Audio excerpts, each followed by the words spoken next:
she accidentally married a billionaire husband, and he refused to let her go.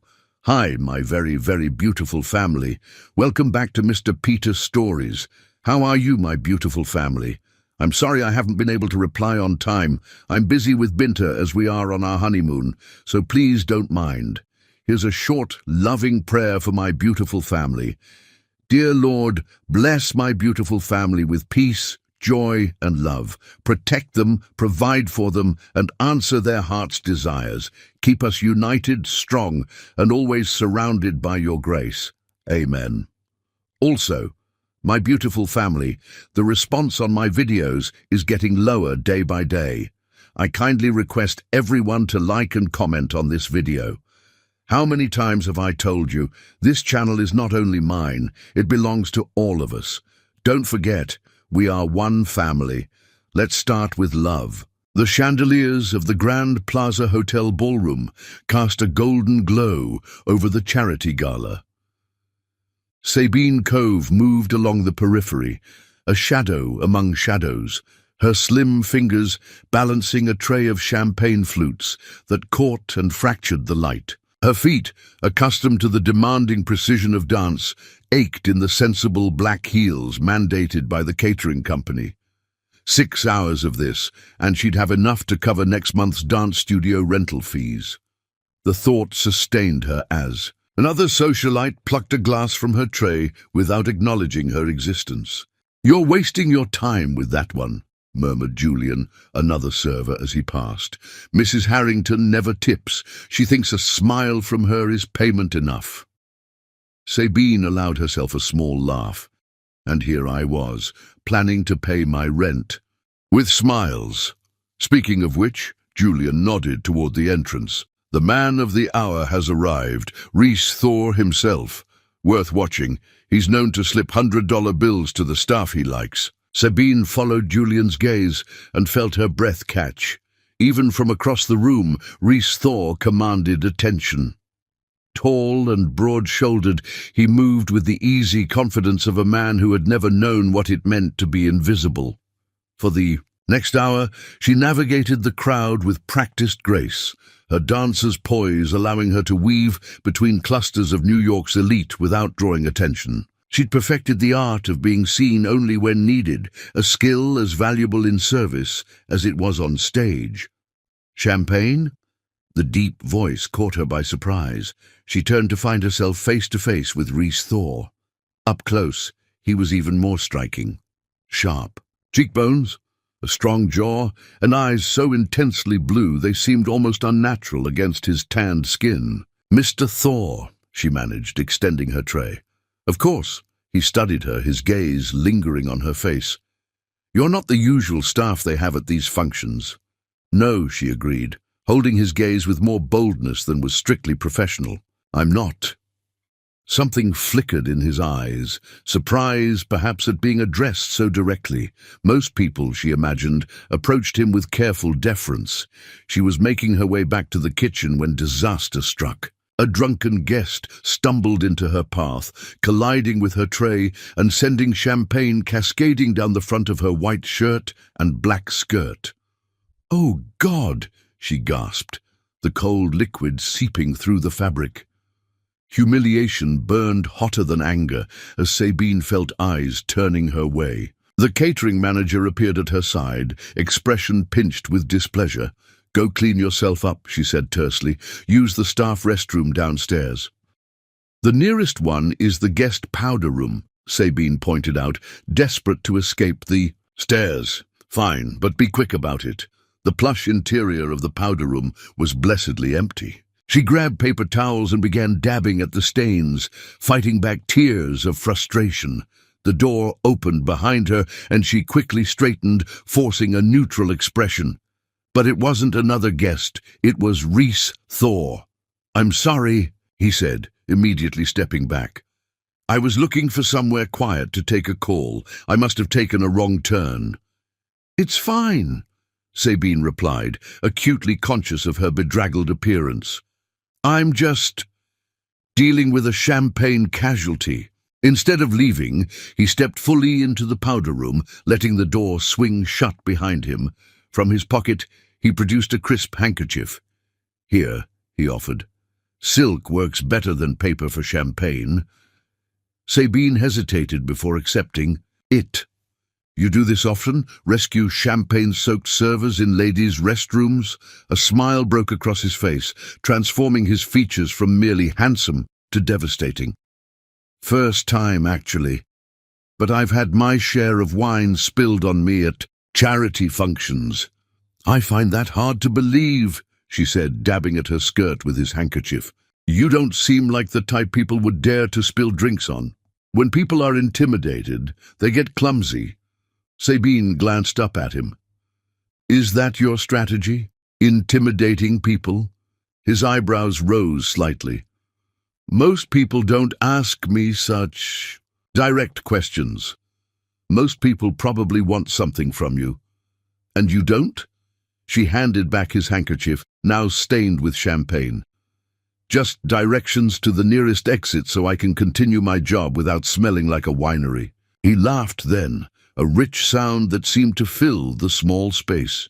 Through the service door, left down the corridor, then right past the coat check. "Thank you, Mr. Thor." "Reese," he corrected. "And you are?" "Sabine. Sabine Cove. Would you like to get some fresh air before returning to the winery? There's a private balcony just past the coat check. The view of the city is clarifying." Every instinct told her to decline. Yet something in his expression, a vulnerability behind the confidence, made her pause. 5 minutes, she conceded. "Then I need to get back before I'm fired." The balcony was exactly where he'd said, tucked away from the main event. The night air was cool against her damp clothes, the city spread below them like a carpet of stars. "Better?" Reese asked, coming to stand beside her at the railing. "Much," she admitted. "Thank you for the rescue." "It was entirely selfish," he replied. "I've been looking for an excuse to escape that room all evening. The man whose name is on the invitation wants to escape his own charity gala." He turned to face her, his expression suddenly serious. "Do you know what the hardest part of having money is, Sabine?" "I can't say that I do. Never knowing if people see you or just your bank account." The raw honesty in his voice struck her. Before she could respond, voices approached from inside. Without thinking, Reese pulled her into the shadows of the balcony, their bodies suddenly close in the darkness. "Is that why you're hiding on a balcony? With a champagne-soaked server, instead of mingling with your guests?" she asked, heart racing at his proximity. "Perhaps I prefer genuine conversation to rehearsed flattery. And perhaps," she countered, "you simply enjoy the novelty of someone who doesn't know the right fork to use at dinner." "The right fork," he said softly, his gaze dropping to her lips, "is always the one that gets the food to your mouth." Later, Sabine would never be sure who moved first. All she knew was that one moment they were talking and the next, his lips were on hers, warm, insistent, and unfathomably gentle. The kiss deepened, his hands coming up to cradle her face as if she was something infinitely precious. When they broke apart, breathless and stunned, reality came rushing back. "I should go," she whispered. "They'll be looking for me." "Stay," he said, his voice husky. "Come with me. Anywhere. Tonight." It was madness. She barely knew him. He was Reese Thor, and she was a dancer moonlighting as a server to make rent. But as she looked into his eyes, blazing with a loneliness that matched her own, Sabine made the kind of impulsive decision she'd sworn off years ago. Anywhere. She echoed, her heart thundering in her chest.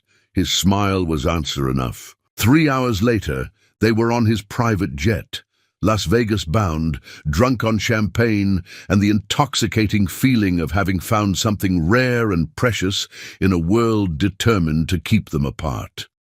Chapter 2. What Happens in Vegas. Las Vegas. At 3 in the morning was a surreal wonderland of neon light. Sabine gazed out the limousine window as it glided down the strip, the champagne from the flight still buzzing in her veins. Beside her, Reese's hand enveloped hers, his thumb tracing patterns across her skin. "Having second thoughts?" he asked. Sabine turned to face him. "Third and fourth thoughts, actually. This isn't exactly how I planned my evening." "How did you plan it?" "Serve drinks, collect my pay, go home to practice for tomorrow's audition," she replied. Reese's expression clouded. "The audition? I didn't think." "It's fine," she interrupted. "It's not until late afternoon. I can catch the first flight back." His relief was palpable. "I'll make sure of it." The limousine pulled up to the Bellagio. Minutes later, they were swept into a private elevator that ascended to a suite occupying the entire top floor. "My God," Sabine breathed as they entered. Floor-to-ceiling windows offered a panoramic view of the Vegas skyline. "Do you always travel like this?" "Only when I'm running away with beautiful dancers," Reese replied, removing his jacket. Sabine laughed. "That happens often, does it?" "First time, actually." He moved to the bar and poured 2 glasses of water. "We should probably hydrate after all that champagne." 30 minutes later, they were back in the limousine. Sabine had changed into a simple black dress that Reese had somehow procured for her. "Are you going to tell me where we're going?" she asked as the bright lights of the strip receded. "Patience," Reese replied, the moonlight catching the playful glint in his eyes. "Some surprises are worth waiting for." The limousine turned onto a private airfield where a helicopter waited.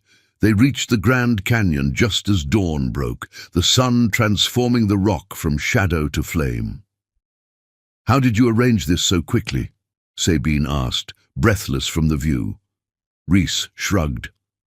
"Money opens doors, but it's knowing what matters to people that makes an experience meaningful." They sat together on the edge of the canyon as Sabine studied Reese's profile. "I don't know you at all," she said honestly. "And yet I'm sitting thousands of feet above the ground, watching the sunrise with you. Sometimes we recognize something in another person that words can't explain," he replied. "A kindred spirit. Is that what I am? Your kindred spirit?" Reese turned to face her, his expression unexpectedly vulnerable.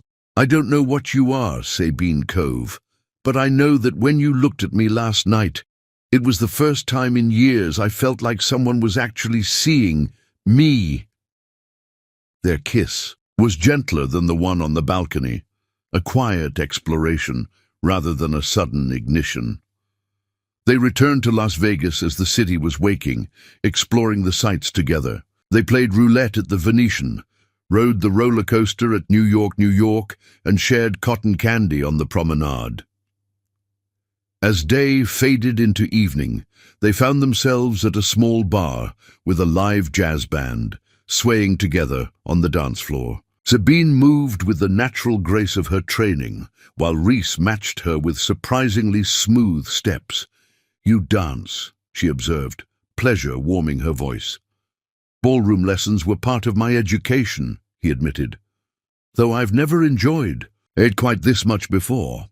Several cocktails later, they stumbled laughing from the bar. A small wedding chapel glowed across the street, its neon sign promising eternal love in 30 minutes or less. "It's so tacky," Sabine giggled, leaning against Reese's solid frame.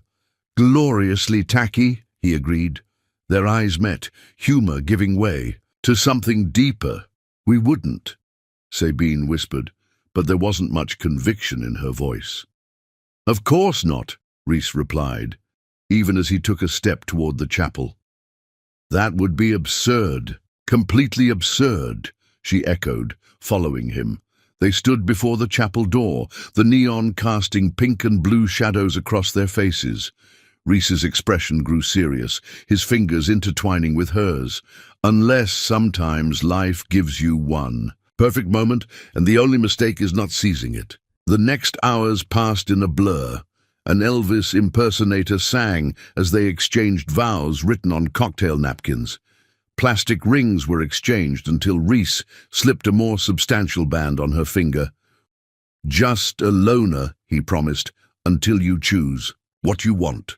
Morning arrived with harsh clarity. Sabine woke slowly, becoming aware of three things. She was naked, she was not alone, and there was a weight on her left hand that hadn't been there 2 days ago. On the nightstand lay a marriage certificate with both their signatures. Reality crashed over her. What had she done? She was married to a man she'd known for less than 48 hours, a billionaire who would surely regret this reckless decision. She slipped from the bed and began gathering her clothes, trying to leave quietly. "Running away already, Mrs. Thor?" Reese's voice stopped her. Sabine turned to find him watching her. "This was a mistake," she said. "We were drunk, caught up in the moment." "And if I don't think it was a mistake?" he asked, rising from the bed. "Don't be ridiculous. You're Reese Thor. You don't marry dancers you meet at charity galas." "Apparently I do." He crossed to her. "I know you're brilliant and brave, and that you make me feel more alive than I have in years. That's not enough for a marriage." "Perhaps not," he conceded, reaching for her hand. "But it's enough for breakfast. Stay, let's talk." Something in his voice, a note of genuine vulnerability, made Sabine hesitate. "Just breakfast?" she agreed reluctantly. "Just breakfast," he echoed, lifting her hand to press a kiss to her palm. "And then, if you still want to walk away, I won't stop you." As he disappeared into the bathroom, Sabine glanced down at the ring on her finger. What had begun as an impulsive adventure had become something infinitely more complicated. Because, despite all logic and reason, a small part of her didn't want to walk away at all. Chapter 3. The proposition breakfast arrived on a silver cart. Sabine sat across from Reese at a small table by the window, the Las Vegas skyline spread before them. She'd borrowed one of his shirts, the crisp fabric swimming on her dancer's frame. "So," Reese said, pouring coffee into delicate cups, "let's talk about our situation." Sabine wrapped her hands around the warm cup. "You mean the fact that we got drunk and married after knowing each other for all of 24 hours? "Yes, that situation." His lips curved slightly. "I assume you want an annulment, don't you?" Reese leaned back, studying her. "What if I said no?" Sabine nearly choked on her coffee. "You can't be serious. I'm not suggesting we stay married forever," he clarified. "But what if we gave it some time? 6 months, perhaps." 6 months. Sabine set down her cup with force. "Why would we do that?" "Because there was something between us from the moment we met," Reese replied. "Something I've never felt before. I'm not ready to dismiss it as a drunken mistake." Sabine shook her head. "This isn't a romantic comedy, Reese. People don't just decide to stay married to strangers." "We're not exactly strangers anymore," he pointed out, his eyes briefly traveling over her in a way that made heat rush to her cheeks. "Sex doesn't equal intimacy," she countered. "I agree, which is why I'm suggesting time, to see if what we felt has substance." Sabine studied him. "Is this about appearances? Would an immediate annulment damage your business reputation?" Hurt flashed across Reese's features. "My business would survive. This isn't about Thor Industries." "Then what?" Reese leaned forward, his gaze intense. "When was the last time you did something that wasn't calculated, Sabine? Something purely because it felt right?" The question struck home. Her life as a dancer was disciplined to the extreme. Every meal, every hour of sleep, every penny carefully measured. "Let's be practical," she said. "I have an apartment in Brooklyn, a career I'm building, auditions lined up, none of which would need to change. You expect me to believe you'd be fine with a wife who lives in a different borough and works constantly?" "I expect you to believe I'm interested in knowing you, the real you." He joined her at the window. "And I'm prepared to make it worth your while." Suspicion flared. "Are you trying to buy me?" "No," he responded firmly. I'm acknowledging reality. Your career as a dancer is important to you, but it's financially precarious. If you give our marriage 6 months at the end, if you choose to leave, I'll provide enough capital for you to open your own dance studio. The offer hit Sabine like a physical blow. A studio of her own, the dream she'd nursed since childhood. That's bribery, she whispered, without conviction. It's security, Reese corrected. Consider it a pre-agreed divorce settlement. And what do you get out of this arrangement? Reese's expression softened. Time with you. No expectations beyond that. 6 months is a long time to play pretend, Sabine said, crossing her arms. Then let's not pretend. He stepped closer. Let's agree to be honest with each other, to genuinely attempt to build something real, and at the end of 6 months, we decide together whether to make it permanent or to part ways as friends. His hand came up to touch her cheek. No regrets, no resentment. Sabine closed her eyes, overwhelmed. The practical part of her brain screamed that this was madness. But another part whispered of possibilities, of taking a leap of faith. I need time to think, she said. Of course, Reese moved back. Take the morning. Left alone, Sabine paced the suite, weighing her options. When had she last done something truly daring? Not since she was 16 and left home against her mother's wishes to pursue dance in New York. She thought of Reese, of the vulnerable honesty in his eyes when he spoke of people seeing only his wealth. Was it possible this bizarre situation was offering her something genuine? By the time Reese returned, Sabine had made her decision. I have conditions, she said. A smile tugged at his lips. I expected nothing less. This isn't a business merger. If we do this, we do it as a real relationship. No separate residences, no living separate lives. Surprise flickered across his face. You'd move into my penthouse? Yes. I'll maintain my apartment for dance practice, but I'll live with you. I want a real chance to know if what I felt last night was real or just champagne and fantasy. Agreed, Reese said. And no prenup. This clearly startled him. Sabine, my assets are— I don't want your money, Reese, she interrupted. Not beyond what you've already offered for the studio. If this doesn't work out, I walk away with exactly what we— Agreed, nothing more. Why is this important to you? Because I need to know you're not protecting yourself from me at every turn, that you're as vulnerable in this as I am. Reese studied her, then slowly nodded. All right. No prenup. One more thing, Sabine said. Don't treat me like I'm made of glass. I don't need protecting from your world. I need honesty, even when it's difficult. That works both ways, he countered. I want to know the real Sabine, not just the polished performer. The real me isn't always pretty, she warned. Reese's smile deepened. I think I can handle it. Sabine extended her hand. 6 months, starting today. Instead of shaking her hand, Reese took it gently and raised it to his lips. Mrs. Thor, he murmured against her skin. Reese arranged for the private jet to take Sabine back to New York for her audition, promising to follow the next day. At the airport, he pulled her into a kiss that left her breathless, alone on the jet. Sabine touched her fingers to her lips. What had she agreed to? 6 months married to a stranger who made her heart race and her common sense flee. As New York came into view, Sabine felt a curious mix of trepidation and excitement. She had left as Sabine Cove, struggling dancer.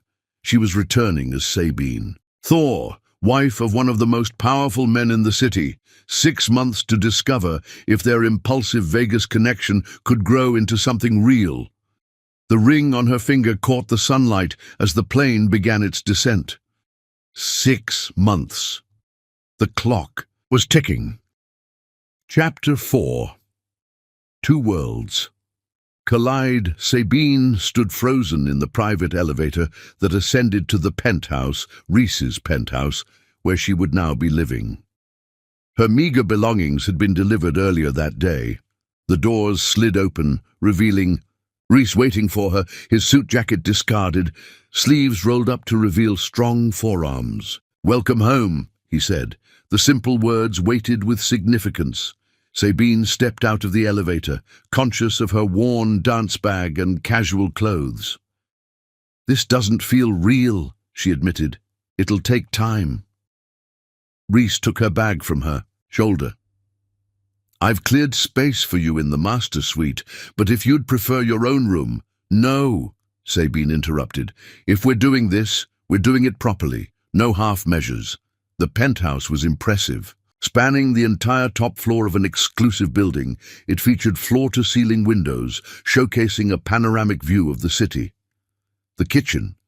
Reese gestured to a space with gleaming countertops. "I rarely use it, but my housekeeper stocks. The basics." "You have a housekeeper?" Sabine asked. "Maria comes 3 times a week. If you'd prefer more privacy—" "No, it's fine," Sabine assured him. "I'm just adjusting to the idea of having staff." The tour continued through a formal dining room, a library, a home office, and finally the master suite. A king-sized bed dominated the space, facing another wall of windows. "Your things are in here." Reese opened a door to reveal a walk-in closet, where her few pieces of clothing looked small against the expanse of empty shelves. "We can shop for anything you need." "I don't need fancy clothes," she protested. "Not for my sake," he agreed, "but there will be events where they might be useful." Reality crashed over Sabine. Events, cameras, the inevitable public scrutiny that would come with being Reese Thor's wife. "We'll take it slowly," he promised. "No public appearances until you're ready." But the world had other plans. The very next morning, as Sabine was preparing to leave for dance class, her phone exploded with notifications. Their marriage had been discovered by the press, with headlines ranging from Thor's secret Vegas wedding to the more vicious, "Who is the gold digger who snared Manhattan's most eligible bachelor?" When Reese found her, she was sitting on the edge of the bed, phone clutched in white-knuckled fingers. "I'm sorry," he said quietly. "My PR team is working on damage control." "Damage control," Sabine echoed. "Is that what I am? Damage?" "No." Reese sat beside her. "You're my wife. But I should have anticipated this would leak faster than we planned. They're calling me a gold digger." Her voice caught. "Saying I must have—" "I'll have my lawyers—" "No," Sabine interrupted. "No lawyers. No statements. I don't want to draw more attention." "Then what do you want?" She squared her shoulders. "I want to go to my dance class and hold my head high. I won't hide like I've done something wrong." Reese studied her with admiration. "Then let me provide security, at least for today. The paparazzi can be aggressive." The next few days settled into an uneasy rhythm. The press continued their speculation, but the initial furor dimmed somewhat when no scandal emerged. A week after moving in, Sabine discovered something unexpected. In a small room she had assumed was a guest bedroom, she found a collection of large framed photographs, her photographs, action shots from performances she barely remembered. She was studying one particularly striking image when Reese's voice came from behind her. "You have extraordinary extension," he said quietly. Sabine turned. "How long have you had these?" Reese hesitated. "I bought the first one about 6 months ago, at a charity auction for your dance company. The rest I commissioned from the same photographer." "6 months ago," Sabine repeated. "Long before the gala where we met," he nodded. "I saw you perform. You were incandescent. I made a point of attending several performances after that." "You knew who I was that night at the gala," she realized. "It wasn't a chance meeting at all." "The meeting was chance," Reese corrected. "I had no idea you would be working the event, but yes, I recognized you immediately." Sabine didn't know whether to feel flattered or manipulated. "Why didn't you tell me?" "I was going to, eventually. But then everything happened so quickly, and I was afraid it would seem calculated." "It is a little creepy," she admitted, "to think you were watching me for months." Not watching, he clarified. Admiring, from a respectful distance. Despite herself, Sabine felt a smile forming. The great Reese Thor, stalking a dancer from Brooklyn. Appreciating, he corrected, a matching smile appearing. I never approached you, never interfered.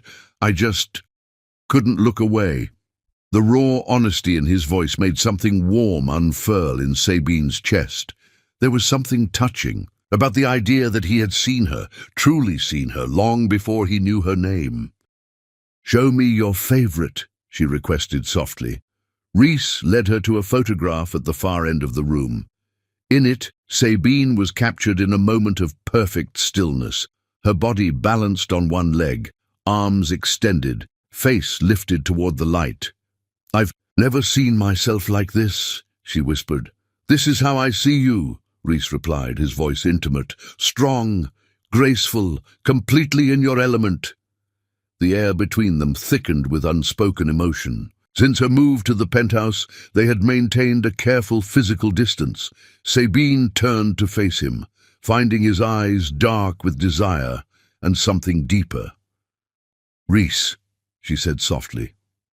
In answer, he stepped closer, one hand coming up to cup her cheek. May I kiss you, Sabine Thor? The use of her married name sent a shiver through her. Yes, she breathed. Their lips met in a kiss that began tentatively but quickly deepened. Reese's arms encircled her, drawing her against his body. Sabine's hands found their way to his shoulders, then his hair, fingers threading through the thick strands. That night, as moonlight spilled across their bed, they surrendered to desire that had been building since their first encounter. Reese traced the dancer's muscles of her body with reverent fingers, whispering against her skin how she moved like poetry. Sabine explored him with equal wonder, discovering the man beneath the tailored suits. Their lovemaking was both tender and fierce, a dance of passion and vulnerability. Afterward, wrapped in tangled sheets in each other's arms, they shared their deepest fears, his of never being loved for himself, hers of losing her identity in his world.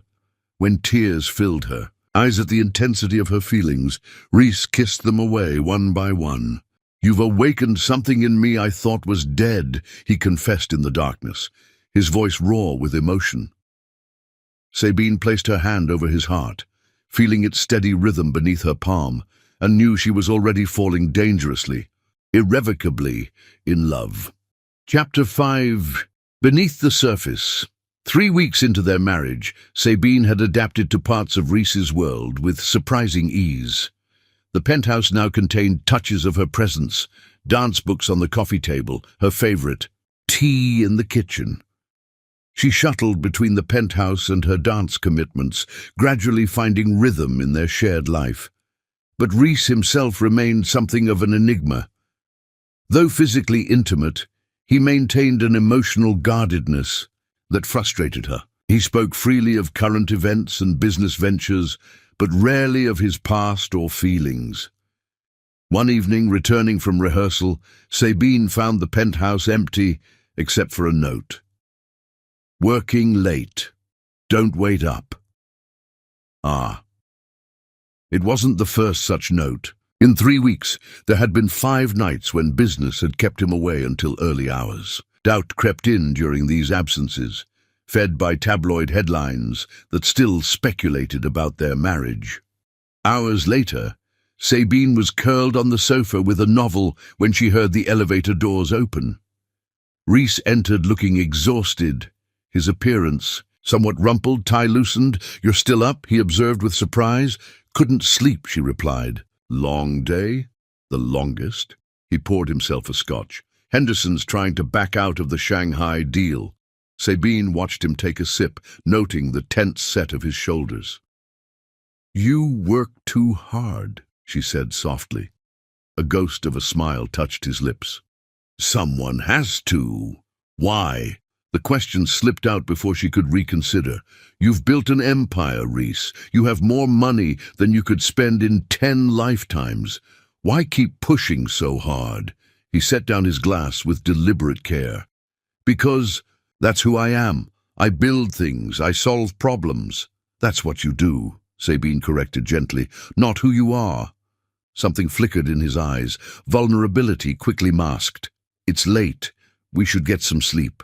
But Sabine wasn't ready to let him retreat again. Tell me about your mother. The question clearly startled him. What? Your mother, she repeated. You've never mentioned your family, not once in 3 weeks. There's not much to tell. He turned away. I don't believe that. Sabine approached him. I've shared everything with you, my childhood in foster care, my struggle to afford dance lessons, but you remain a mystery. For a long moment, he simply looked at her, expression unreadable. Then something shifted in his eyes. Fine, he said abruptly. You want to know about my mother? Her name was Eleanor. She cleaned houses in Boston for families who had more money in their sofa cushions than we had in our bank account. She worked 3 jobs after my father left when I was 4. The words spilled out with an intensity that suggested they'd been contained too long. She died when I was 19, Reese continued. Massive heart attack. The doctors said it was likely brought on by years of stress and overwork. I was in my first year at MIT on scholarship. I couldn't even afford to give her a proper funeral. I made a promise at her grave, he said, staring past her, that I would never be helpless again, that I would build something that mattered, something that would have made her struggles worth it. When's her birthday? Sabine asked softly. March 18th. Why? Sabine checked her phone. That's tomorrow. Something like pain flashed across Reese's face. Yes. Is that why you've been working so hard lately? Trying to distract yourself? He didn't answer, but his silence was confirmation enough. Gently, Sabine took the glass from his hand and led him to the sofa. Tell me about her, Sabine encouraged. What was she like? Slowly, Reese began to speak. He described a woman of fierce determination and unexpected humor, who sang while she ironed clothes and who had taught herself to read Spanish from a battered dictionary. A woman who had never allowed her son to see how tired she truly was. She would have liked you, he said finally. She always said I was too serious, that I needed someone who could make me laugh. They talked deep into the night, the barriers between them thinning with each shared story. We're not so different, she observed as dawn began to lighten the sky. Both fighting our way up from nothing. Except I had my mother's love, Reese said quietly. That made all the difference. The next morning, Reese asked Sabine to accompany him to a small cemetery in Queens. The grave they stopped before was simple but well-maintained. The headstone read Eleanor Grace, Thor beloved mother. Her strength was our shelter. Reese knelt before the stone, placing a small potted orchid. She loved flowers, he explained quietly, but thought cut ones were wasteful. Sabine knelt beside him, taking his hand in hers. They stayed for nearly an hour, Reese telling his mother about his life, his business, and finally, about Sabine. I'm not sure where it's leading, Mom, he admitted softly, but she makes me see the world differently. In the car returning to Manhattan, Reese seemed lighter, as if sharing the weight of his past had eased a burden. His hand found Sabine's, fingers intertwining naturally. Thank you for coming with me, he said. I've never taken anyone there before. That evening, their lovemaking took on a new dimension.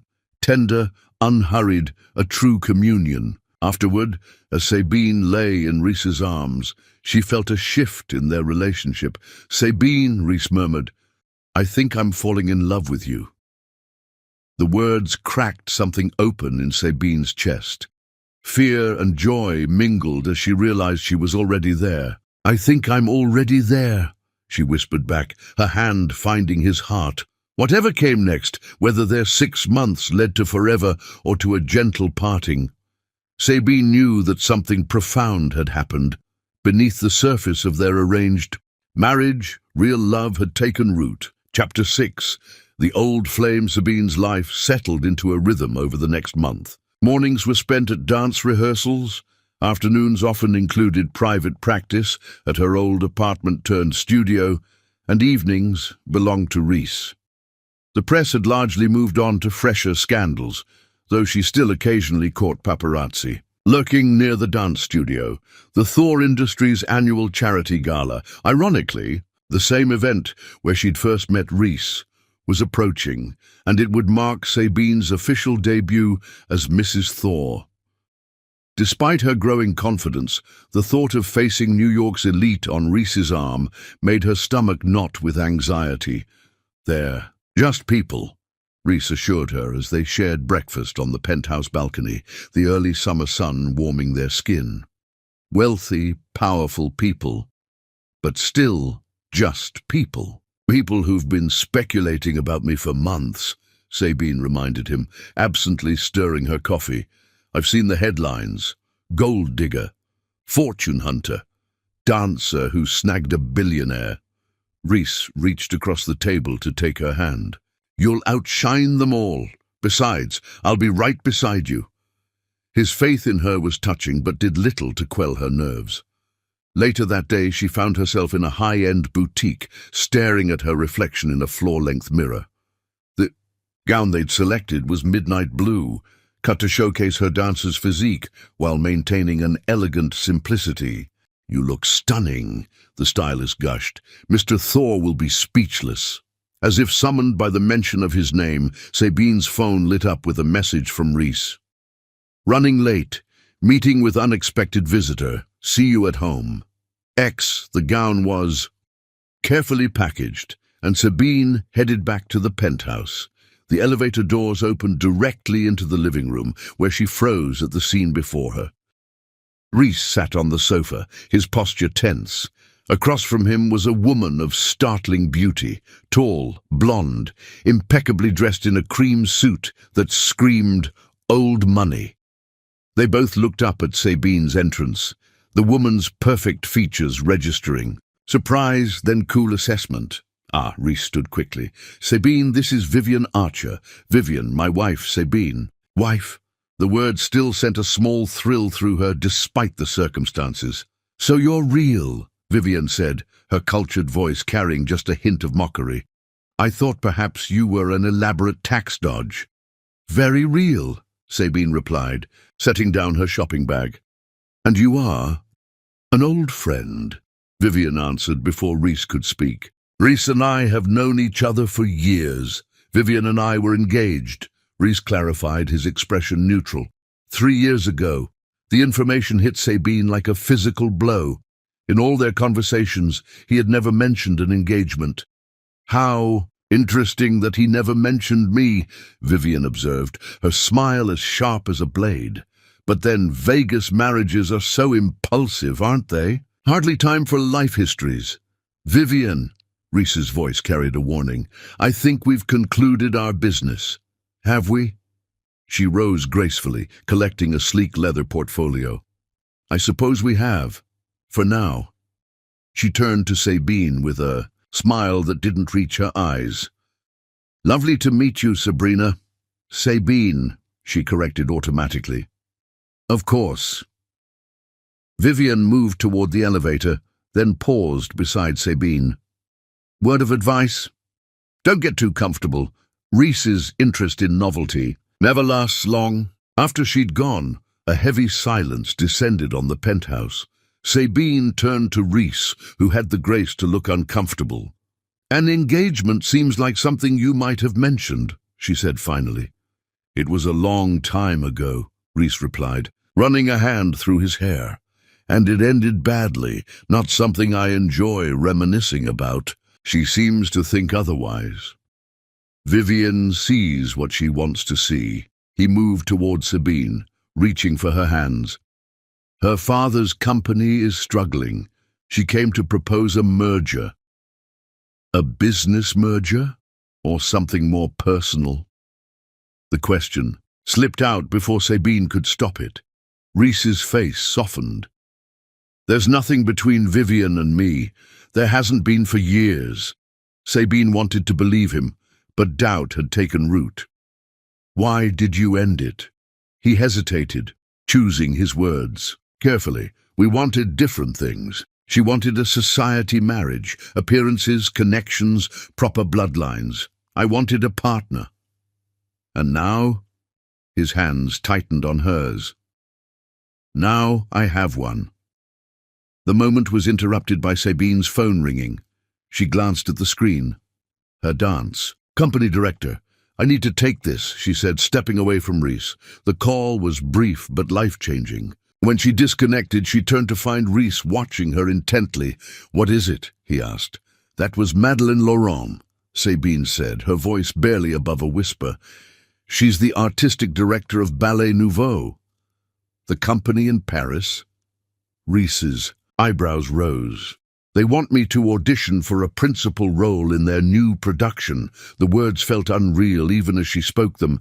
It's the opportunity of a lifetime. That's wonderful. Reese's genuine enthusiasm was evident. When is the audition? Next week, in Paris. Sabine bit her lip. It would mean leaving right after the gala. Then we'll make sure you're on the first flight out. Reese crossed to her, cupping her face in his hands. This is what you've worked for, Sabine. I won't stand in your way. His support warmed her, but something nagged at the back of her mind. It's strange timing, isn't it? Right after Vivian shows up? Confusion crossed Reese's face. What do you mean? This kind of opportunity doesn't just happen. Someone had to recommend me pull strings. Understanding dawned in his eyes. You think Vivian arranged it to get you out of the way? It makes sense, doesn't it? She wants you back. She finds a way to send me to Paris. Sabine's mind raced with possibilities. Maybe she knows someone at the company, or... Sabine, Reese interrupted gently. You earned this. Your talent earned this. Don't let Vivian's appearance taint your achievement. She wanted to believe him, but doubt had taken root. Later that evening, after Reese had fallen asleep, Sabine slipped from their bed and padded to the kitchen, her mind still churning. A quick internet search confirmed her suspicions. Vivian's family foundation was a major donor to Ballet Nouveau. It couldn't be coincidence. The next morning, Sabine made a decision. She would confront Vivian directly. A few calls to Reese's assistant, and she had an address, an elegant townhouse in the Upper East Side. Vivian received her in a sunlit sitting room, seemingly unsurprised by the visit. Mrs. Thor, to what do I owe this pleasure? Ballet Nouveau, Sabine said without preamble.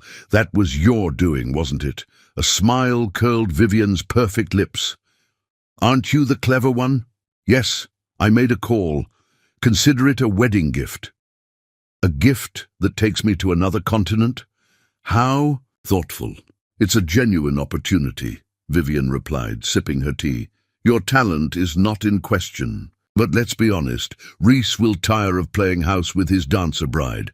When he does, wouldn't you rather have a prestigious career to fall back on? The calculated cruelty of it stung, but Sabine maintained her composure. And what makes you so certain he'll tire of me? Experience, darling. Vivienne set down her cup. I've known Reese for a decade. He's brilliant, driven, and utterly dedicated to his empire. His marriage to you is a lovely diversion, but ultimately he needs a partner who understands his world. Someone like you? Precisely. We make sense together. We always have. Vivian leaned forward, her voice softening with false sympathy. I'm offering you a dignified exit. The starring role is yours if you agree to file for divorce before leaving for Paris. You'll have your career and a generous settlement. I'll see to that. Anger flared hot in Sabine's chest. You think you can buy me off? That I'd trade Reese for a ballet role? Everyone has a price, Vivian replied with calm certainty. You're a pragmatist, Sabine. We both know this marriage has an expiration date. I'm simply offering you a softer landing. Sabine rose, steadying herself against the sudden urge to upset Vivian's perfectly arranged tea service. Keep your role, your money, and your assumptions. Reese isn't a prize to be won or traded. Then you're a fool, Vivian called after. her as she headed for the door. Love doesn't last, Sabine, especially not when it's built on a vagus impulse. The words followed Sabine as she fled the townhouse, hailing a taxi with shaking hands. Back at the penthouse, she retreated to the home studio Reese had converted from a guest room, losing herself in dance, as she had done since childhood whenever emotions threatened to overwhelm her. That evening, Sabine found sanctuary in their home studio, losing herself in dance, her body expressing the turmoil her words could not. Unbeknownst to her, Reese watched from the doorway, mesmerized by the raw emotion in every movement. When she finally collapsed in exhaustion, he gathered her into his arms, carrying her to their bed, where he worshipped her body with exquisite attentiveness, his touch communicating what words could not, his absolute adoration of her spirit and form. In the velvet darkness afterward, tangled in silk sheets and each other, Sabine confessed the offer and its condition. Tracing the contours of his face, she watched conflict and sacrifice war in his eyes. "I've never known love like this," she whispered, pressing her lips to the hollow of his throat, feeling his pulse race beneath her touch. "But dancing has been my sanctuary since I was a child, the only place I truly belonged before you." Reese cradled her face in his palms with such tenderness it brought tears to her eyes. "Your passion for dance is part of why I love you," he said, voice rough with emotion. "I would never cage a bird meant to soar." Gathering her closer, their heartbeats synchronizing, he insisted she take the opportunity, even if it meant their separation, proving he values her happiness above his own. "I'll make my own decision," Sabine said firmly, "with no interference from Vivian or anyone else." "The audition is still yours if you want it," Reese assured her. "Regardless of Vivian's motives, this could be a pivotal moment in your career." As dawn broke, they made love again with desperate intensity, as if trying to imprint themselves on each other's souls, a memory to sustain them through potential separation. Sabine realized with stunning clarity that the choice before her wasn't between dance and Reese, but between a dream she'd always known and a love she never imagined possible. The next morning, Sabine made her call to Ballet Nouveau, accepting the audition but insisting on negotiating her own terms. To Vivian, a brief message: "I don't need your gift. I've earned this opportunity, and I'm keeping my husband too." And finally, to Reese, the words that had been growing in her heart since that impulsive night in Vegas: "I don't need a billionaire husband. I need only you." Chapter 7. Distance makes the heart grow fonder. The Thor Industries charity gala arrived like a gathering storm, inevitable and imposing. Sabine stood before the bedroom mirror, barely recognizing herself in the midnight blue gown that shimmered with each breath. Her hair had been swept up by a stylist, emphasizing the elegant line of her neck and the diamond earrings Reese had presented her with that morning. "Something to remind you of me in Paris," he'd said, his eyes warm with pride and a tinge of sadness. The weeks following Vivienne's proposition had been a whirlwind. Sabine had accepted the audition, but refused Vivienne's conditions, insisting on maintaining both her marriage and her autonomy. Ballet Nouveau had agreed to her terms, though Sabine suspected Reese might have made some calls of his own. She hadn't asked, and he hadn't volunteered the information. A mutual respect for boundaries they'd established. "Ready?" Reese appeared in the doorway, resplendent in a tailored tuxedo that accentuated his powerful frame. Even after months of marriage, the sight of him still made Sabine's heart quicken. "As I'll ever be," she replied, smoothing non-existent wrinkles from her dress. Reese crossed the room to stand behind her, their reflections forming a portrait of striking contrasts, his dark strength against her golden beauty. "You're going to astonish them," he murmured, pressing a kiss to her bare shoulder. "Just as you astonish me every day." The gala was held at the Metropolitan Museum of Art, its grand entrance illuminated by floodlights and lined with photographers. Inside, the museum had been transformed into an ethereal wonderland. Crystal chandeliers cast prismatic light across marble floors, while elaborate floral arrangements scented the air with subtle perfume. Rhys kept Sabine close as they moved through the crowd, his hand a reassuring presence at the small of her back. He introduced her with simple pride. "My wife, Sabine." No explanations, no qualifiers, just quiet conviction that she belonged at his side. "Mrs. Thor." A familiar voice cut through the pleasantries. "How lovely to see you again." "Vivian." Archer approached, resplendent in a crimson gown that clung to her willowy frame. On her arm was an older man with silver hair and sharp eyes that missed nothing. As the night progressed, Rhys was inevitably pulled away by business associates, leaving Sabine momentarily alone near the champagne fountain. She was contemplating whether to seek him out when Vivian materialized at her side. "You surprised me tonight," Vivian said, sipping champagne. "You handle yourself well." "Don't sound so shocked," Sabine replied dryly. "I may not have been born into this world, but I'm a quick study." Evidently, Vivian's gaze was assessing. "Have you reconsidered my offer?" "There's nothing to reconsider. I'm auditioning on my own merits, and I'm staying married to Rhys. For now," Vivian conceded. "But Paris is far away, and Rhys is susceptible when lonely." Before Sabine could respond, Rhys returned to her side, his expression darkening as he registered Vivian's presence. "Everything all right?" "Perfect," Sabine assured him, taking his arm. Vivian was just sharing her thoughts on long-distance relationships. The next day passed in a flurry of last-minute preparations for Paris. Sabine's scheduled departure was less than 24 hours away, and the reality of their impending separation hung over the penthouse like a storm cloud. "It's only for a few weeks," she reminded him as they shared dinner on the balcony, the city lights creating a glittering backdrop.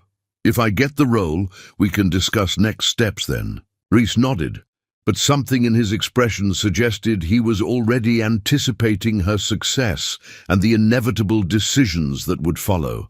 Ballet Nouveau would expect her to relocate to Paris if she secured a principal position. "I've been thinking," he said carefully, swirling the wine in his glass.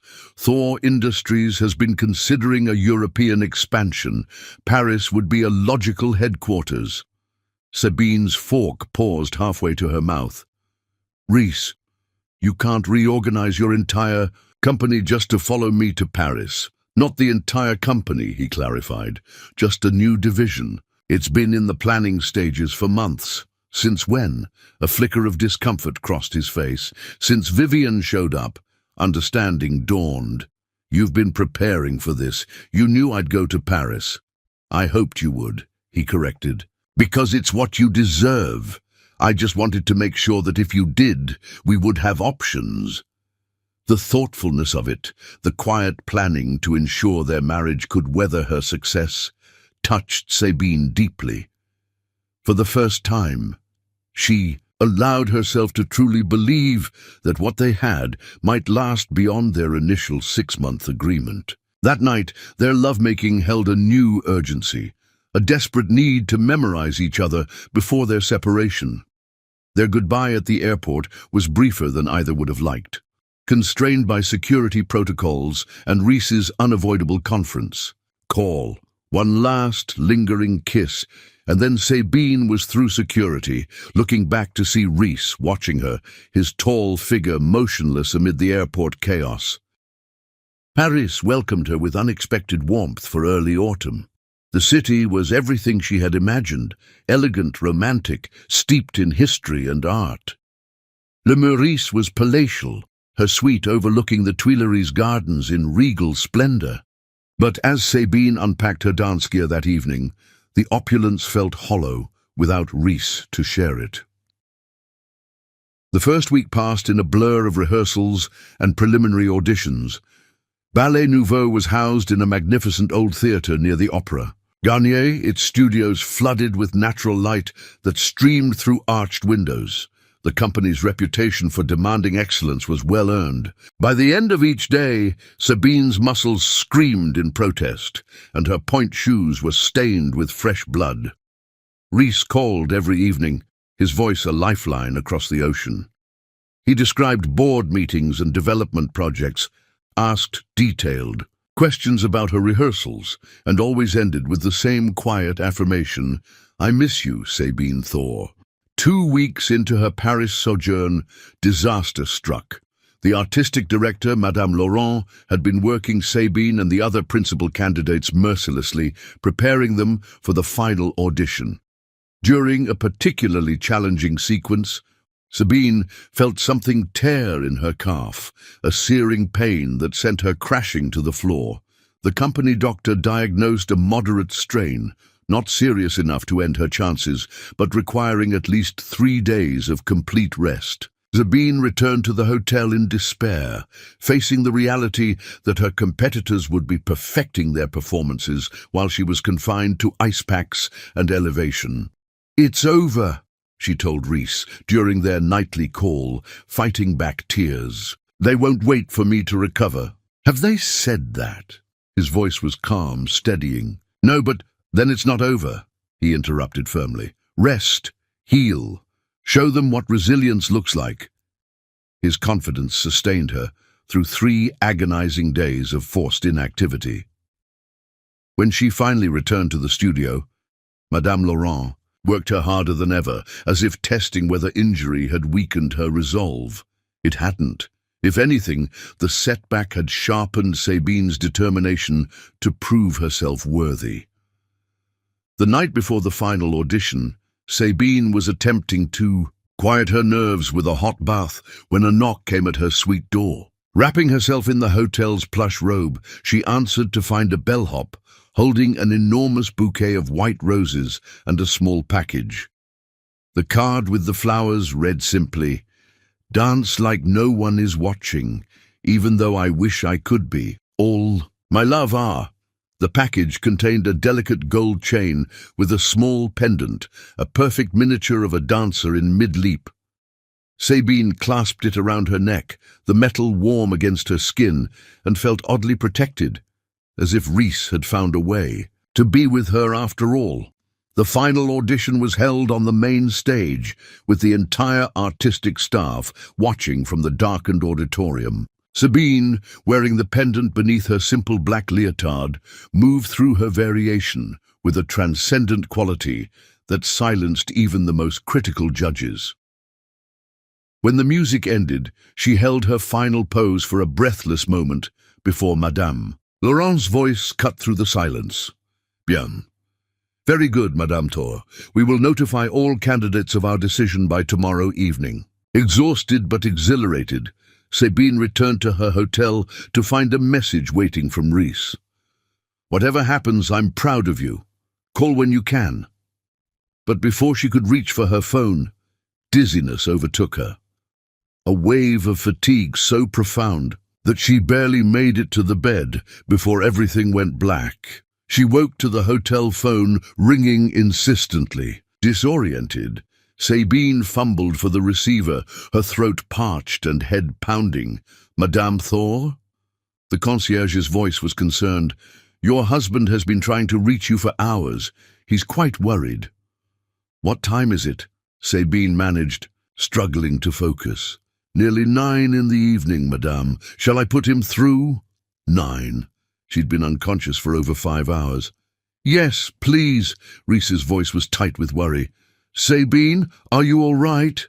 "I think so," she said, though her body felt leaden. I fell asleep. The audition must have taken more out of me than I realized." "You sound terrible," he said bluntly. "Have you eaten today?" Sabine tried to remember. There had been coffee before the audition, maybe a croissant. "Not really," she admitted. "That's it," Rhys declared. "I'm coming to Paris." Don't be ridiculous, she protested weakly. You have meetings all week. I'm just tired. The meetings can wait. His tone brooked no argument. I'll be on the next flight. Too exhausted to fight, Sabine agreed. She managed to order soup from room service before collapsing back into bed, her body betraying her with a weakness she'd never experienced. The doctor Reese dispatched to her suite diagnosed severe exhaustion combined with mild dehydration, not uncommon among dancers pushing themselves to extremes. He prescribed rest, fluids, and a complete break from physical activity for at least 48 hours. Reese arrived the following afternoon, his face tight with concern as he gathered her into his arms. You scared me, he murmured into her hair. I scared myself, Sabine admitted. I've never pushed to the point of collapse before. He helped her to the sofa, where she curled against him, drawing comfort from his solid presence. Ballet Nouveau. Called, she told him. They've postponed their decision until I recover. Apparently, Madame Laurent was impressed enough to wait. Of course she was, Reese said, stroking her hair. Anyone with eyes could see you're exceptional. They spent the next 2 days in quiet companionship, venturing no further than the hotel restaurant. Reese worked remotely while Sabine rested, her strength returning gradually under his watchful care. On the third morning, Madame Laurent requested, "A meeting at the theatre. Would you come with me?" Sabine asked Reese as she dressed carefully in a simple wrap dress, still feeling fragile. "Are you sure? This is your moment?" "Our moment," she corrected. "Whatever happens next affects both of us." The theatre was quiet when they arrived, most of the company already in rehearsal for the current production. Madame Laurent received them in her austere office, her keen eyes taking in Sabine's improved but still delicate appearance and Reese's protective stance beside her. "Monsieur Thor," she acknowledged with a slight nod. "I did not expect to meet you today." "My wife's health is my priority," he replied simply. Madame Laurent's expression softened marginally. "A sentiment I respect." She turned to Sabine. "Your collapse concerns me, Madame Thor. A principal dancer must have stamina as well as skill." Sabine straightened her spine. "I pushed too hard because I wanted this role more than I've wanted anything in my career. But I've never collapsed before, and I never will again. I know my limits now." The director studied her for a long moment. "Your audition was remarkable. There is a fire in your dancing that cannot be taught." She paused, glancing between them. "However, Ballet Nouveau requires complete commitment. Our principals relocate to Paris. There is no room for divided attention." Reese tensed beside her but remained silent. "This was Sabine's negotiation." "With respect, Madame Laurent," Sabine said carefully, "my marriage is not a distraction from my art. It's a foundation that supports it." "Pretty words," the director replied skeptically. "But Paris and New York are not neighboring villages." "No," Sabine agreed, "but Thor Industries has been planning a European expansion. My husband would split his time between the cities." Madame Laurent's eyebrows rose. "You would ask him to compromise his empire for your dancing?" "I'm not asking," Reese interjected quietly. "I'm offering, because some things matter more than business." Something shifted in the director's austere face, a softening around the eyes, a slight relaxation of her rigid posture. "My husband was also a businessman," she said unexpectedly. "For 40 years he arranged his meetings around my performances. Never once did he miss an opening night." She turned back to Sabine. "The role is yours if you want it. We begin rehearsals in 3 weeks. Full recovery is your only responsibility until then." Outside the theatre, Sabine stood frozen in disbelief as pedestrians streamed around them. "I got it," she whispered. "I actually got it." Reese gathered her into his arms, spinning her in a circle that drew smiles from passers-by. "Of course you did," he said, setting her down gently. "You're extraordinary." That evening they celebrated with dinner at the hotel's Michelin-starred restaurant. As champagne was poured, he raised his glass in toast. "To Ballet Nouveau's newest principal dancer," he said, his eyes shining with pride. "And to making Paris our second home." Sabine clinked her glass against his. "To us," she countered softly. As she met his gaze over the rim of her glass, she added the words that had been growing more certain in her heart with each passing day. "I don't need a billionaire husband. I need only you." Reese's eyes grew suspiciously bright. He reached across the table to take her hand, his thumb tracing over the wedding ring she had never removed. "And you have me," he promised, "in New York, in Paris, wherever your dancing takes you." In that moment, Sabine knew with absolute certainty that what had begun as an impulsive Vegas wedding had become something neither of them had expected. A love strong enough to bridge oceans, and a partnership where both their dreams could flourish side by side. Chapter 8. The Ultimate Test. Just as Sabine and Reese recommitted to each other, scandal erupted like a thunderclap. Sabine was on her way to meet friends from her old dance company when a text from an unknown number made her blood run cold. "Your husband isn't who you think." "He is. Check the Post." The New York Post's headline glared from her phone screen. "Thor's Parisian affair. Billionaire caught with mystery blonde while wife dances." Below were grainy photos. Unmistakably Reese emerging from a Parisian hotel with a slender blonde woman, his hand at the small of her back in a gesture of intimate familiarity. Heartbroken, Sabine retreated to her old Brooklyn apartment instead of meeting her friends. The familiar neighborhood welcomed her with indifferent normalcy. The bodega on the corner, the laundromat with its broken sign, the stray cat that considered the building's front stoop its territory. Her apartment key still worked, though the space felt foreign after months in Reese's penthouse and their Parisian flat. Dust had settled on the few pieces of furniture she'd left behind. Sabine sank to the floor, her back against the wall, and finally allowed the tears to come. Ugly, racking sobs that left her gasping for air. How could she have been so naive? Vivian's words echoed in her memory. Paris is far away, and Reese is susceptible when lonely. Hours passed, the light shifting across the worn floorboards as afternoon faded into evening. Her phone had fallen, silent after dozens of missed calls and unanswered texts. Sabine sat in the growing darkness, replaying every moment of the past 5 months for signs she might have missed. The buzzer startled her from her numbed state. Instinctively, she knew it was Reese.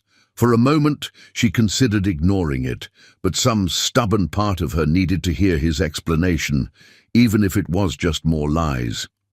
She buzzed him up, then positioned herself by the window, arms crossed, protectively over her chest. When the door opened, the sight of him nearly undid her resolve. Reese looked wrecked, his normally impeccable appearance disheveled, his eyes haunted. "Sabine," he breathed, relief and anguish mingling in his voice. "Thank God, I've been looking everywhere." "Well, you found me," she replied, her voice flat. "Congratulations!" He took a step toward her, stopping when she flinched. "The photos," he said. "They're not what they look like." A harsh laugh escaped her. "That's what they all say, isn't it? The universal defense of cheating husbands since the dawn of time. I'm not cheating on you." Reese's voice was raw. "I would never—" "Save it," Sabine interrupted.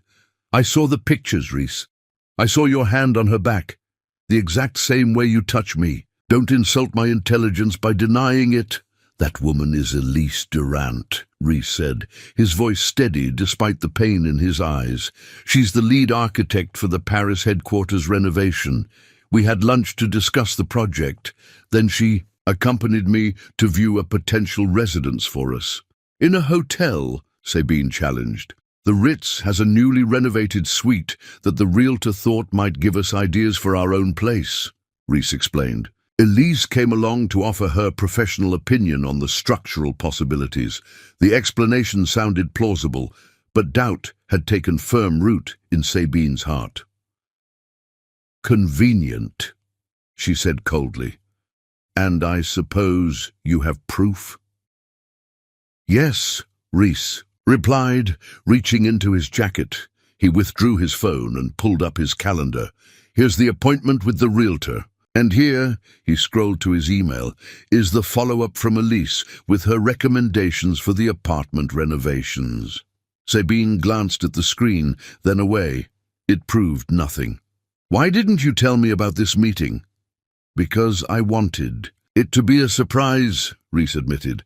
I was going to show you the apartment next week when we returned to Paris. It has a studio space with perfect light for you to practice in on your days off. The sincerity in his voice made her waver, but years in foster care had taught Sabine not to trust easily. The photos look intimate, Reese. I was guiding her through the door, he interrupted.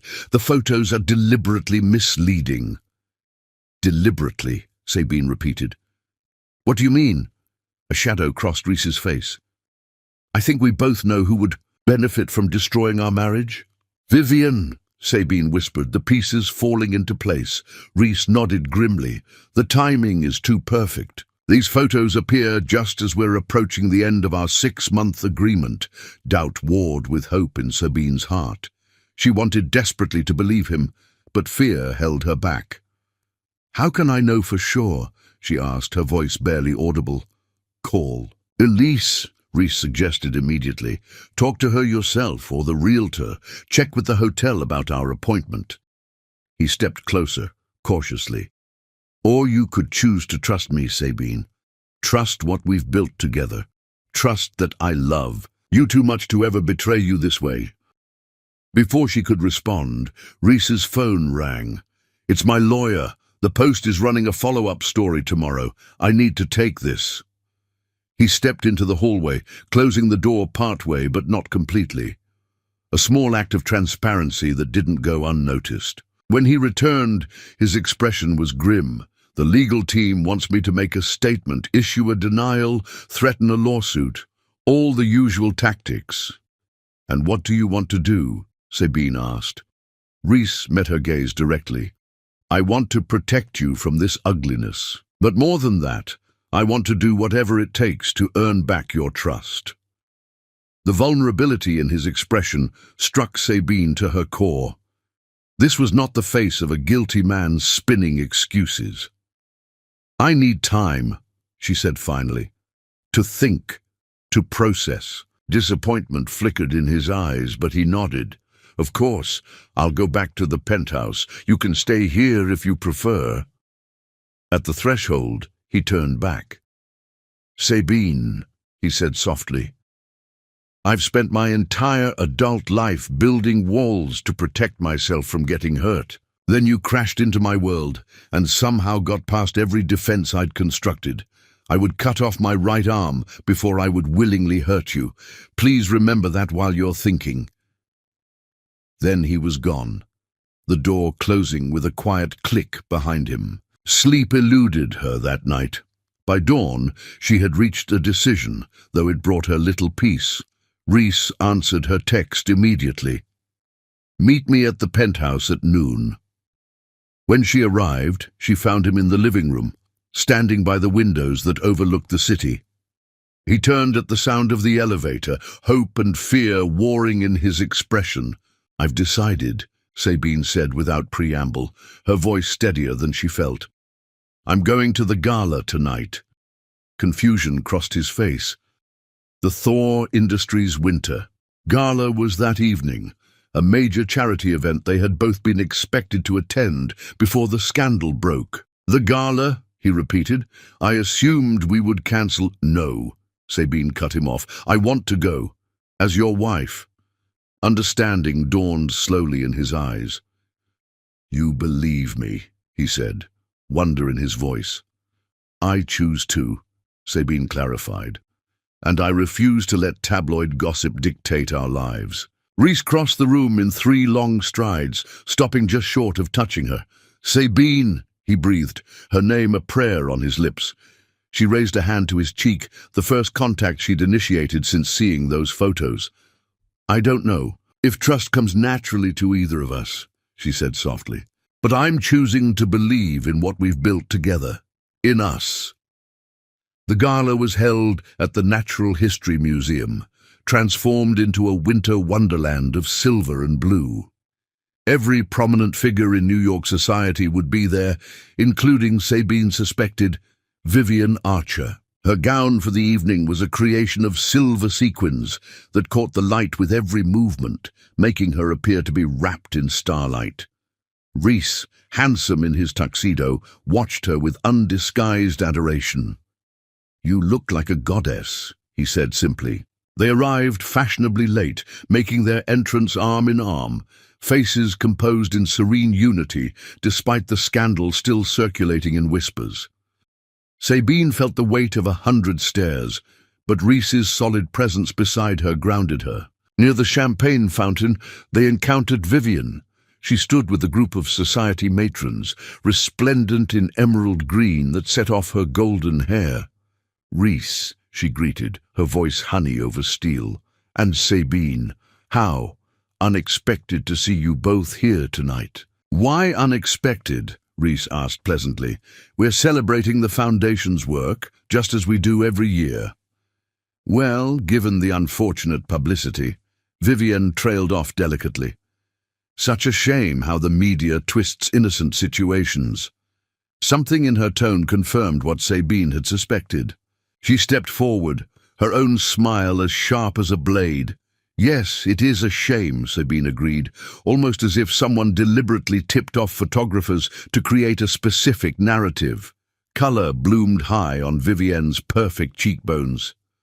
"What an imagination you have," she said with a brittle laugh. "I didn't miss my calling," Sabine replied evenly. "I'm exactly where I'm meant to be, with my husband." Senator Blackwood appeared, his shrewd gaze taking in the tableau. "Thor, there are some investors who've been asking after you. Mind if I steal you away for a moment?" After Reese reluctantly departed with the senator, Vivian's mask of civility slipped further. "You're making a mistake," she said, her voice low. "Men like Reese don't change their nature for a passing infatuation. The man I know is loyal, honest, and capable of more love than he even realizes. The man you know is a carefully curated facade," Vivian hissed. "He builds things, acquires them, grows bored, and moves on. Then perhaps you never really knew him at all." Sabine's tone was pitying. "Because the man I married has depth and capacity for growth that would astound you." Their confrontation was interrupted by a commotion near the podium. Reese had taken the stage, though he wasn't scheduled to speak until much later. The room quieted as he tapped the microphone. "Ladies and gentlemen, I apologize for the interruption," he began, his voice steady and clear. "I had planned to save my remarks for later, but there's something I need to address." Sabine's heart raced as she realized what he was doing. Vivian beside her had gone rigid with tension. "Many of you have seen the recent tabloid coverage suggesting impropriety in my marriage," Reese continued. "I want to be clear, those insinuations are categorically false. The photos show a business meeting regarding Thor Industries' Paris expansion, nothing more." A murmur ran through the crowd. Reese's gaze found Sabine in the audience, his eyes never leaving hers as he continued. "I've spent my life building a company, brick by brick, deal by deal, but nothing I've ever built compares to the relationship I've found with my wife, Sabine." Tears pricked Sabine's eyes as Reese continued, his voice growing passionate. "She reminds me daily that true wealth isn't measured in stock portfolios or property holdings, but in the courage to be vulnerable, to love without reservation, to choose someone every single day." The room had gone utterly silent, hundreds of New York's elite transfixed by the raw emotion from a man many had considered coldly calculating. "I would sacrifice every company, every building, every dollar to my name before I would betray her trust," Reese declared. "And to anyone who would try to come between us, His gaze flickered briefly toward Vivian. "You should know that you're not just fighting against me. You're fighting against the strongest force I've ever known, the love between two people who chose each other when the odds were against them." Sabine felt rather than saw Vivienne slip away, defeat written in every line of her body. The crowd erupted in applause as Rhys stepped down from the podium, moving purposefully through the throng toward Sabine. When he reached her, Sabine was already moving into his arms, public scrutiny forgotten, as they clung to each other in the center of the ballroom. "I'm sorry," he whispered against her hair. "I know public declarations aren't your style, but I couldn't let her poison what we have." "It was perfect," Sabine assured him, her heart so full it threatened to burst. "You were perfect." That night, rain fell in sheets as they returned to her tiny Brooklyn apartment, both unwilling to face the penthouse with its echoes of doubt. In the familiar space that had once been just hers, they reconnected with an intensity born of fear and relief. Their bodies collided as months of passion and days of anguish culminated in a desperate embrace. They made love with wild abandon, clothes torn, bodies slick with rain and tears, whispered apologies and declarations melting into moans of pleasure. Then again with aching tenderness, memorizing each other anew, healing wounds with gentle caresses and fervent kisses. In the quiet aftermath, limbs entangled on her narrow bed, Rhys traced the curve of her cheek. "My heart lives inside you," he confessed, voice thick with emotion. Sabine placed his hand over her thundering heart. "And mine has belonged to you since that first night," she whispered. As dawn broke, they lay facing each other, foreheads touching, breathing each other's air, a recognition profound in its simplicity that they'd found their home not in penthouse suites or dance studios, but in each other's arms. Chapter 9. The Choice. The scandal faded as quickly as it had erupted. Rhys's public declaration of love, combined with a scathing exposé revealing Vivian's connection to the tabloid photographer, had transformed public opinion. The gossip columns that had once eagerly dissected their marriage now portrayed them as a modern fairy tale, the billionaire and the dancer who had found genuine love against all odds. Winter settled over New York, transforming the city into a glittering wonderland of light and shadow. Sabine and Rhys fell into a comfortable rhythm, dividing their time between rehearsals with Ballet Nouveau in Paris and the growing European division of Thor Industries. The apartment Rhys had been viewing with the architect was now their Parisian home, the renovations nearly complete on the dance studio that would allow Sabine to practice privately on her days off. As the 6-month mark of their Vegas wedding approached, neither mentioned the looming deadline of their original agreement. The studio Rhys had promised her as a divorce settlement was now simply a gift between loving spouses. The papers drawn up in his name alone, but with Sabine given full operational control. "I want it to be yours completely," he explained as they reviewed the final documents over breakfast in their Paris apartment. "No strings, no conditions." Sabine studied his face across the table, still sometimes struck by the journey that had brought them here. "You know I don't need grand gestures anymore," she said softly. "Not when I have you." Rhys's smile was tender as he reached for her hand. "It's not a gesture. It's an acknowledgement that your talent deserves a home." The studio was located in a converted warehouse in Brooklyn with soaring ceilings, floors specially designed for dancers, and windows that flooded the space with natural light. Sabine had already begun considering programs she might offer, classes for children from underprivileged backgrounds like herself, scholarships for promising dancers who couldn't afford traditional training, space for experimental choreographers. "To develop new work. We could name it after your mother," she suggested one evening as they walked along the Seine, bundled against the February chill. "The Eleanor Thor Dance Center."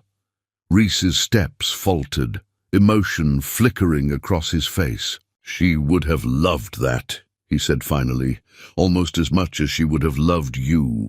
The world tour that Ballet Nouveau had been planning was now just weeks away, 3 months across Europe, Asia, and America. Madame Laurent had made it clear that Sabine's role as principal dancer required full commitment to the tour schedule, with only brief breaks between cities. "Will you be able to join me at all?" Sabine asked Rhys as they packed her costumes in their New York penthouse, preparations for the tour consuming their final days before her departure. "I've arranged to meet you in London, Tokyo, and San Francisco," he replied, carefully folding a delicate tutu into a specialized trunk. "And I'll fly in for shorter visits when I can." Sabine nodded, fighting the familiar pang at the thought of their separation. Though they had mastered the art of maintaining their connection across distance, 3 months would be their longest time apart since Vegas. The night before her departure, Rhys surprised her with dinner at the small Italian restaurant where they had shared their first proper New York date, months earlier. The owner greeted them like old friends, leading them to a secluded corner table adorned with white roses, Sabine's favorite. "For courage," Rhys had explained when he first gifted them to her before an important audition. The tradition had continued, white roses marking every significant moment in their relationship.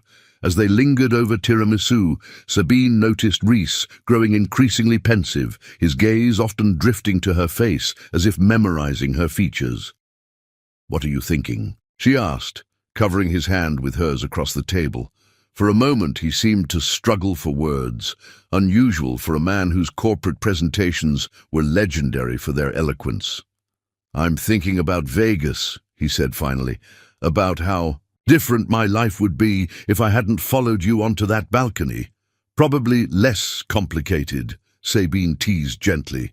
"No shuttling between continents, no dance recitals to attend, no wife stealing the covers. And infinitely less meaningful," Rhys countered, his tone serious despite his smile. "Before you, Sabine, I was building an empire for a woman who wasn't alive to see it. I was accumulating wealth without purpose, achievement without joy." The raw honesty in his voice touched something deep in Sabine's chest. "And now? Now I understand what my mother meant when she said true wealth can't be counted or stored," he replied. "It can only be experienced in moments like this, sitting across from someone who knows all your flaws and loves you anyway." Back at the penthouse, their lovemaking held a bittersweet intensity, passionate yet tender, each touch infused with the awareness of their impending separation. Afterward, as Sabine lay with her head on Rhys's chest, listening to the steady rhythm of his heart, she allowed herself to acknowledge what she had been avoiding for weeks. "Tomorrow is our 6-month anniversary," she said quietly. "From Vegas." Rhys's hand, which had been stroking her hair, paused briefly before resuming its gentle motion. "I know. We never talked about what happens next," Sabine continued, her voice steady despite the sudden flutter of her pulse.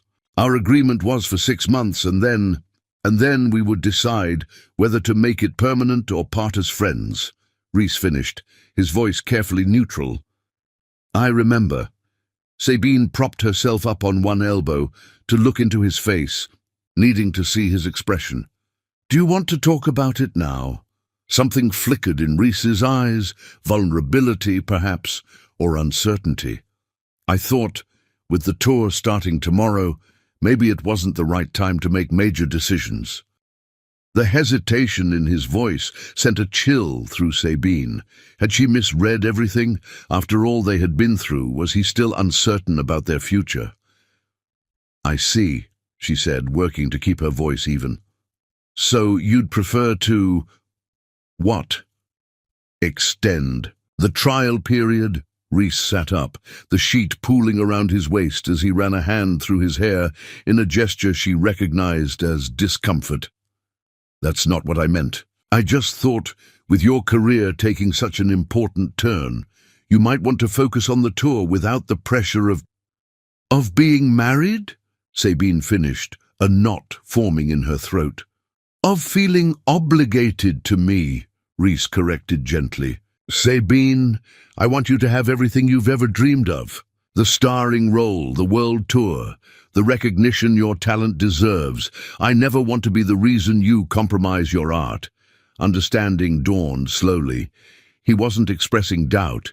He was trying, in his awkward, protective way, to give her an out if she wanted it. "Reese Thor," Sabine said, a smile curving her lips despite the tears that threatened. "Are you trying to set me free for my own good?" A flush crept up his neck. "I'm trying to make sure you know that whatever you choose, I support you, whether that's as your husband or whatever role you want me to play in your life." The selflessness of it, his willingness to put her dreams above his own happiness, made Sabine's heart swell with a love so profound it was almost painful.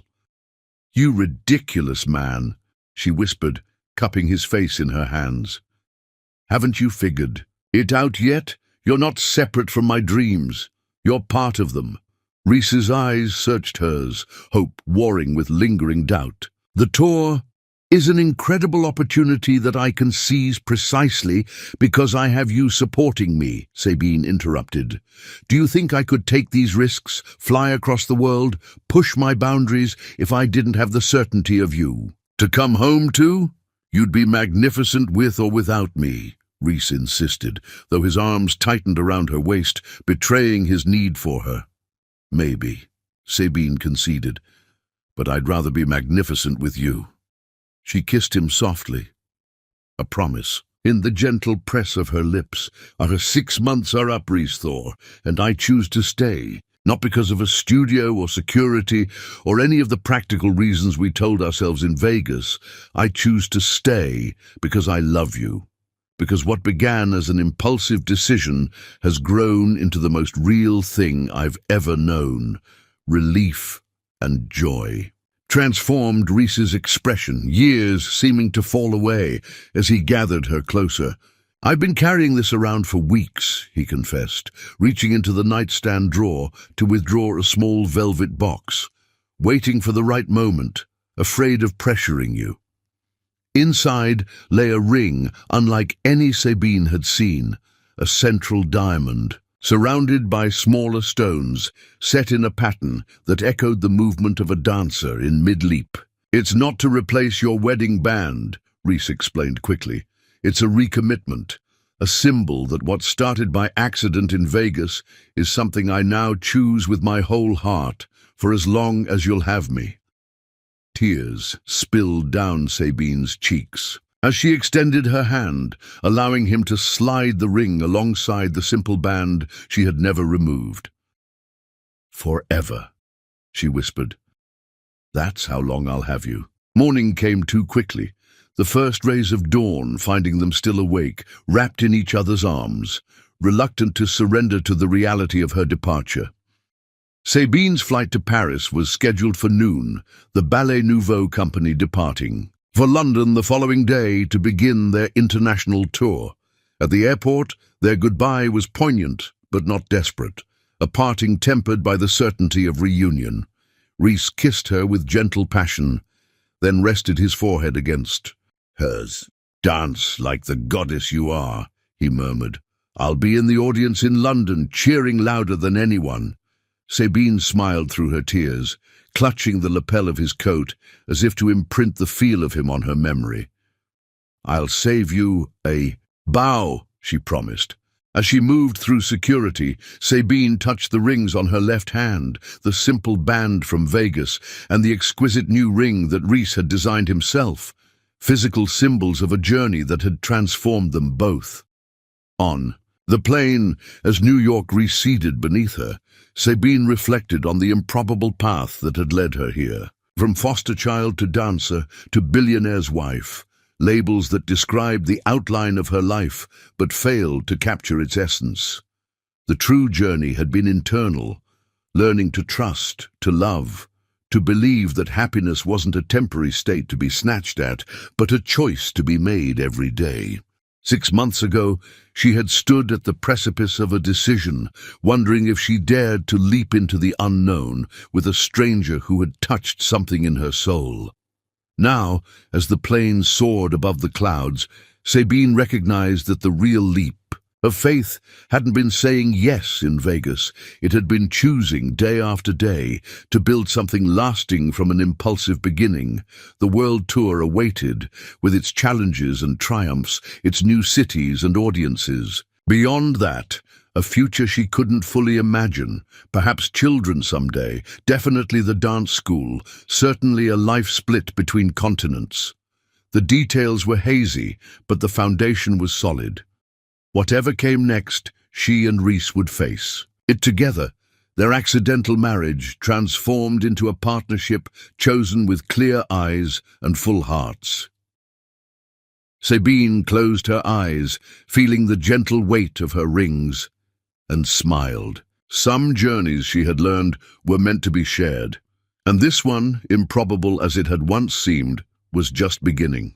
Their 6-month anniversary, they returned to Las Vegas, not to end their marriage, but to renew their vows, this time with clear hearts and souls entwined.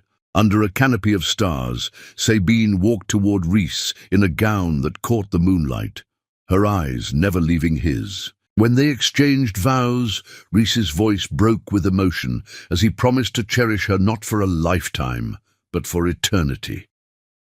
The ceremony was intimate, held at sunset in the desert outside the city, with only a handful of witnesses. Sabine's dance instructor, who had believed in her from the beginning, 2 of Reese's most trusted executives, and a surprise guest, Eleanor's sister, Reese's aunt, whom he had reconnected with after years of distance. The woman's eyes, so like Eleanor's, had filled with tears when Reese introduced Sabine as his wife. "She would have loved you," his aunt had whispered, embracing Sabine with fierce affection. "You have her fire." Unlike their first wedding with its Elvis impersonator and neon lights, this ceremony was elegant in its simplicity, a celebration not of impulse, but of chosen love. The officiant, a silver-haired judge who was an old friend of Reese's mentor, spoke of bridges built between different worlds, of partnerships that elevated rather than diminished each person's individual journey. As Sabine and Reese joined hands, the setting sun painted the desert in hues of gold and amber, a canvas worthy of their story's newest chapter. Their original wedding rings were exchanged for new ones, his a platinum band engraved with a pattern that matched her dancer's ring, hers the exquisite creation he had given her the night before she left for the tour. "Sabine," Reese began, his voice steady despite the emotion evident in his eyes. "6 months ago we stood before a stranger and made promises neither of us fully understood. We spoke of love when we barely knew its meaning. Today, I stand before you with open eyes and an open heart, knowing exactly what I'm choosing, a life intertwined with yours, wherever that may lead us. I vow to be your partner in all things, to support your dreams as fiercely as my own, to love you through every triumph and struggle. What began as chance in Vegas has become the most purposeful choice of my life." Tears glistened in Sabine's eyes as she responded, her voice clear in the desert stillness. "Reese, I once told you I didn't need a billionaire husband, that I needed only you. Today, I understand the truth of those words more deeply than ever. I need the man who sees me, who challenges me to be braver than I believe possible, who loves with a generosity that humbles me. I vow to walk beside you as your equal, to nurture the bond we forged through doubt and distance, to choose you, anew each day for all our days. What we found by accident, we now claim by choice, a love worth fighting for, worth sacrificing for, worth building a life around." The judge pronounced them husband and wife, though legally nothing had changed. It was a spiritual renewal, a commitment made with the wisdom that comes from weathering storms together. When Reese kissed his bride as the first stars appeared overhead, it held the sweetness of a promise kept and the passion of a journey still unfolding. The reception was held at the Bellagio, in the same suite where they had spent their first night, together half a year earlier. As they moved among their small group of guests, Sabine was struck by how much had changed and how much had remained exactly as it should be.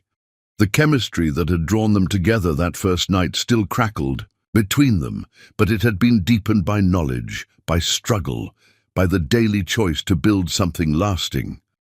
"Happy," Rhys murmured in her ear as they swayed together on the balcony, the famous fountains dancing below them in synchronized beauty. "Complete," Sabine corrected, resting her head against his chest where she could feel the steady rhythm of his heart, which is better than happy. After their guests departed, Rhys blindfolded Sabine and led her to a waiting helicopter. "One more surprise," he explained, helping her aboard with careful hands. The flight was brief, the helicopter setting down in what felt like the middle of nowhere. When Rhys removed her blindfold, Sabine gasped at the sight before her. A sleek building rising from the desert like a mirage, its modern lines softened by curves reminiscent of a dancer in motion. "What is this?" she asked, turning to Rhys in wonder. "The Sabine Cove Dance Center," he replied, his expression a mixture of pride and nervousness, as if uncertain of her reaction. "A sister location to the Brooklyn studio, a place where young dancers in Nevada can find the same opportunity you had to escape through art." Sabine walked slowly toward the building, her heart too full for words. The entrance featured a sculpture of a dancer in mid-leap, rendered in gleaming bronze that caught the moonlight. Inside, through the glass walls, she could see state-of-the-art studios, rehearsal spaces, and what looked like dormitory rooms. "It's a residential program," Rhys explained, following her gaze, "for talented kids who need more than just dance. Classes who need a safe place to live and grow. There's a full academic curriculum, healthcare, counseling, everything they might need." "How long have you been planning this?" Sabine asked, her voice barely above a whisper. "Since the night. You told me about your childhood," Rhys admitted. "About the community center teacher who saw your potential and fought for your scholarships. I wanted to create something that would multiply that kind of opportunity 1,000-fold." Overcome, Sabine fell into his arms, her tears dampening the expensive fabric of his shirt. "You've given me the world," she whispered against his lips. That night in their suite, they rediscovered each other with exquisite tenderness. Sabine's fingers traced the contours of his face, as if memorizing every detail.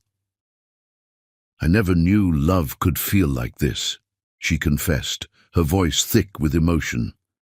"Like drowning and breathing at the same time." Rhys pulled her against him, his heartbeat matching hers.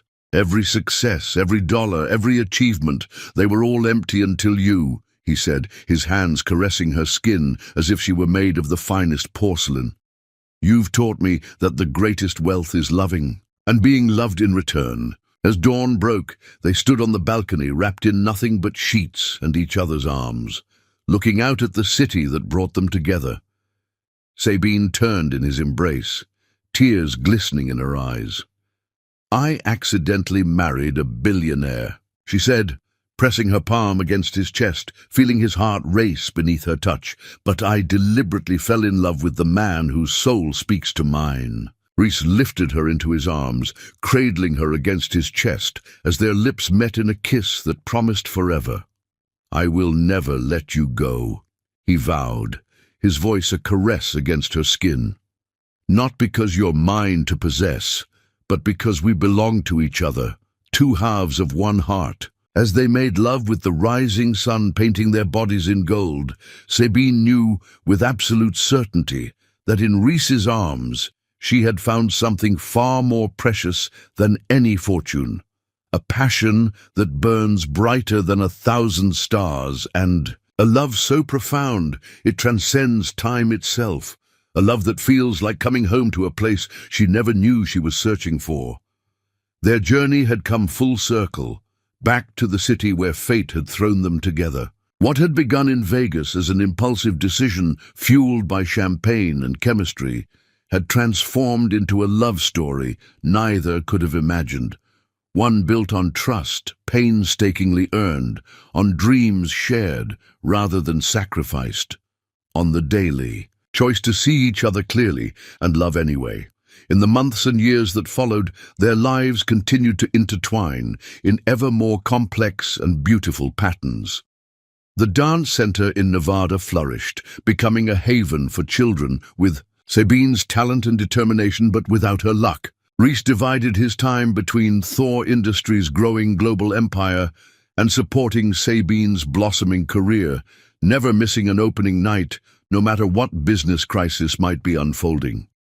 Their homes in New York, Paris, and now Las Vegas became gathering places for artists, entrepreneurs, and dreamers of all kinds, spaces where the boundaries between Reese's world of business and Sabine's world of art dissolved into something richer than either could have created alone. And when, 2 years after their vow renewal, they welcomed twins, a boy with Reese's intense blue eyes and a girl who already moved with Sabine's natural grace, they discovered that the greatest creation of all was the family they had built together, a testament to the truth that sometimes the most beautiful journeys begin with a single impulsive step. What began in Vegas had become the greatest love story of their lives, not because it was perfect or easy, but because it was theirs. Chosen anew each morning, cherished through each challenge, celebrated in each triumph. A love that, like the best dances, found its power not in rigid perfection, but in the ability to adapt, to flow, to create beauty from the unexpected. In the end, Sabine reflected as she watched Reese sleeping peacefully beside her on their 10th anniversary. Accidentally marrying a billionaire was the best mistake she had ever made, but deliberately choosing to love the man beneath the wealth, that had been the wisest decision of her life.